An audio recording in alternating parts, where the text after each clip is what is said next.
మన ప్రాసెస్ని పిల్లలు కనుక మన స్టూడెంట్స్ వాడుకుంటే బ్యాక్ స్టెప్ ఈ కమ్బ్యాక్ అనేది కూడా అవసరం లేకుండా కూడా చేయొచ్చు. ఎట్లా అంటే ఇంటి దగ్గర ఉంటున్నారు, ఆన్లైన్ ప్లాట్ఫామ్ ఉంది మనదే, పిల్లలందరికీ దాంట్లో మాక్ టెస్ట్లు అన్నీ రెగ్యులర్గా ఉంటున్నాయి.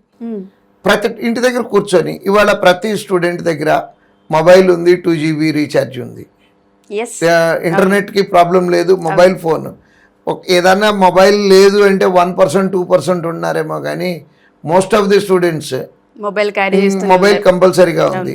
చక్కగా మొబైల్లో ఎగ్జామ్ రాయటం, ఇంటి దగ్గరే ఉండి ఎక్స్ప్లెనేషన్ లేకపోతే ప్రాబ్లం ఏమి లేదు, కానీ కనీసం ఆ టెస్టులు రాస్తూ ఉన్నారనుకోండి అమ్మా, ప్రాబ్లమ్ అగ్రివేట్ అవ్వకుండా ఉంటుంది.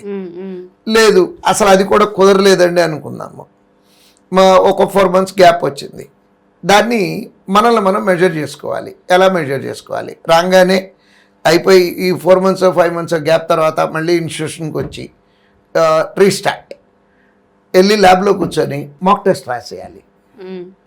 ఎక్కడున్నాము అనేది తెలుసుకోవాలి. Where I am.